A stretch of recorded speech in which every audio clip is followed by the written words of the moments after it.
Virdharam Seoul समाज सेवी थे? नहीं। तस्कर थे? नहीं। मसीहा थे? नहीं। या फिर थे कुछ और? ऐसे तमाम तरह के कयास लगाए जा रहे हैं उन चर्चाओं में, लेकिन आखिर में विरधाराम सियोल थे क्या?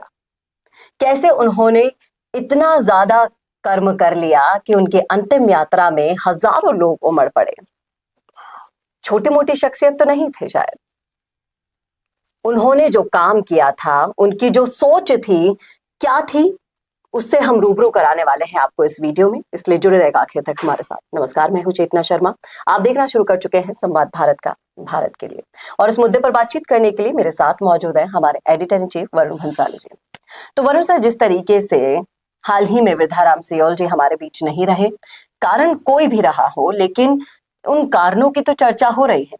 लेकिन एक चर्चा ये भी है कि अगर वो कोई ऐसा वैसा काम करते जो पुलिस आरोप लगा रही है उन पर, तस्करी का, अवैध कारोबार का, तो क्या उनके अंतिम यात्रा में ऐसी हजारों की भीड़ देखने को मिलती?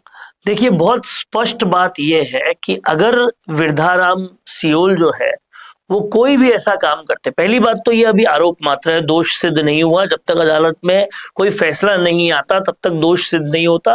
अदालत में फैसला आना दूर की बात है, अभी परिवार ने अपना जवाब भी नहीं दिया, जिसके लिए भी पूरा टाइम रहता है, वो भी नहीं हुआ। दूसरी बात ये भी है कि अगर उनकी इस सक्सेस, उनकी इस सफलता के पीछे तस्करी को अगर माना जा रहा है, तो ये भी पता होना चाहिए कि उनका अपना जो व्यापार है, जैसे गणेश ट्रेवल्स के नाम से कंपनी है, वो भी काफी बढ़िया कर रही है, और उसे भी देखना चाहिए। और साथ साथ उनका जो कंस्ट्रक्शन का काम है वो भी काफी बढ़िया कर रहा है। तो ऐसा नहीं है कि अच्छा व्यवसाय करके कोई पैसा नहीं कमा सकता। उनका एक बहुत बड़ा घर बना है, उस घर के बनते ही बहुत सारे लोगों की नजरों में वो आ गए, और इसलिए कहीं ना कहीं पुलिस उनके पीछे भी पड़ गई और उनकी संपत्तियों को भी कुल कर रही, जिससे वो परेशान भी चल रहे थे पिछले कुछ दिनों से।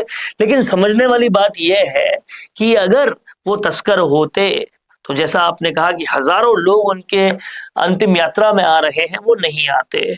सबसे बड़ी बात यह है कोई किसान का बेटा इतना जल्दी कैसे चमक रहा है, इससे बहुत सारे लोगों की नजर लग रही है। लेकिन इस सब के इतर मैं आपको ये भी बता दूं कि विरधाराम सियोल न सिर्फ अच्छे सामाजिक कार्यकर्ता थे, न सिर्फ जरूरतमंदों की मदद करते थे, न सिर्फ शिक्षा के क्षेत्र में बहुत सारा काम कर रहे थे, बहुत सारी दान दक्षिणा कर रहे थे, इंफ्रास्ट्रक्चर बना रहे थे, बल्कि वो चाहते थे कि बाड़मेर समेत पूरे राजस्थान की धरा पर जाट राजपूत साथ आए, जाट राजपूतों की एकता बने। ये जान के सबको आश्चर्य होगा कि रविंद्र सिंह भाटी, जो कि एक राजपूत नेता है, उनके प्रचार प्रसार के लिए इन्होंने अपनी सारी गाड़ियां निःशुल्क लगवा दी थी, और एक जाट राजपूत एकता का बड़ा उदाहरण पेश किया था। इन सारी बातों के बारे में बात होनी चाहिए और समझ में आना चाहिए कि जो लोग अपनी जिंदगी से बस इतना चाहते हैं कि जब उनका निधन हो तो हजारों लोग उनके निधन में आए, वो बस चाहते ही रह जाते हैं, ऐसे कर्म करने की अपेक्षा भर करते हैं। लेकिन इतनी छोटी उम्र में वो काम विरधाराम सियोल ने कर दिया। पूरे गांव, आसपास के क्षेत्र, दूर दूर से लोग आए। इन सबको समझना चाहिए इनके कि ये सारे हजारों लोग एक ही स्वर में एक ही बात कर रहे थे। और जो उदाहरण है जाट राजपूत एकता का, वो हम हमारे स्क्रीन पर जो फोटोज आपको दिखा रहे हैं उनके जरिए आप समझ सकते हैं कि कैसे अपनी बसेस को उन्होंने भाटी के प्रचार प्रसार के लिए लगाया, बिल्कुल फ्री में अपनी सेवाएं दी। लेकिन सवाल यहाँ ये उठता है वरुण सर कि कोई निस्वार्थ सेवा करता है, लेकिन जब वो इंसान चला जाता है अचानक से बीच में हमें छोड़कर, तो भाटी का ना कोई बयान आया, ना कोई श्रद्धांजलि आई। क्या ऐसे वक्त पर भी इंसान उन चीजों को भुला देता है? देखिए, अगर आप अपनी नेतागिरी के चक्कर में ये सोचते हैं कि कहीं आपकी इमेज डेंट ना हो जाए, कहीं किसी, मैं तो कहूंगा कि अभी तक आरोपित भी नहीं है, पूरी तरह से दोषी तो बहुत दूर की बात है, जो तस्करी के आरोपित हैं उनके साथ कहीं जुड़ ना जाए, तो फिर मैं रविंद्र सिंह भाटी से पूछना चाहूंगा कि अगर आप इस वजह से विरधाराम सियोल के अंतिम संस्कार में नहीं पहुंचे, कुछ बोला नहीं, तो फिर आप मेवाराम जैन के साथ क्यों थे? उनके ऊपर तो सीधा सीधा रेप के चार्जेस थे, क्यों थे आप उनके साथ? उनकी तो सीडी आउट हो गई थी, क्या वजह थी? क्यों आप दूसरी पार्टी के उम्मीदवार आम के साथ थे?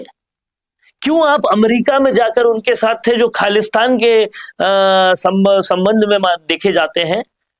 ये समझना पड़ेगा। रविंद्र सिंह भाटी की लोकप्रियता बहुत है, हम अपने चैनल पर उनकी छवि की बहुत तारीफ करते हैं, कहते ये भी है कि वो कभी किसी के लिए बुरा नहीं बोलते, वो सारी बातें ठीक है, लेकिन जब वृद्धाराम सियोल की बात आती है तो वो शख्स जो जाट राजपूत एकता दिखाते हुए आपके लिए सारी बसेस दे रहा था, आपके लिए हमेशा खड़ा था, आप उसके लिए क्यों नहीं खड़े हैं? ये सवाल उठता है और ये सवाल उठाना लाजमी भी है, क्योंकि जब आपको जरूरत थी आप उस स्टेज पर नहीं थे, लेकिन उस समय आपकी मदद के लिए हाथ इन्होंने अपना दिया।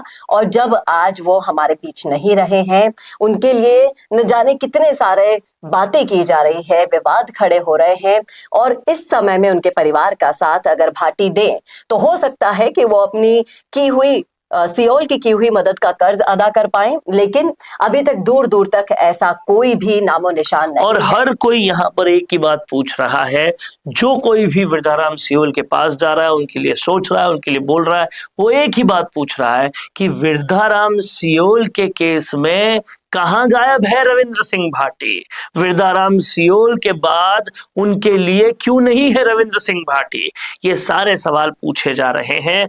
तो रविंद्र सिंह भाटी जी, अगर एक हाथ उन्होंने बढ़ाया था जाट राजपूत एकता का, तो जिस तरह से आप किसी भी नेता के खिलाफ नहीं बोलते, किसी भी धर्म के खिलाफ नहीं बोलते, हमेशा मीठा बोलते हो, उसी तरह से दूसरा हाथ आपको भी बढ़ाना चाहिए जाट राजपूत एकता का। और कहीं ना कहीं न सिर्फ उनकी तस्वीर के आगे नमन करना चाहिए, बल्कि पुलिस समेत तमाम सारी अथॉरिटीज को भी ये कहना चाहिए कि जो दिवंगत हो चुका है उसके परिवार को यूं परेशान न किया जाए, और कहीं ना कहीं ये समझा जाए कि क्यों हजारों हजार लोग उनके लिए उनको जरूरतमंदों का मसीहा बताते हैं।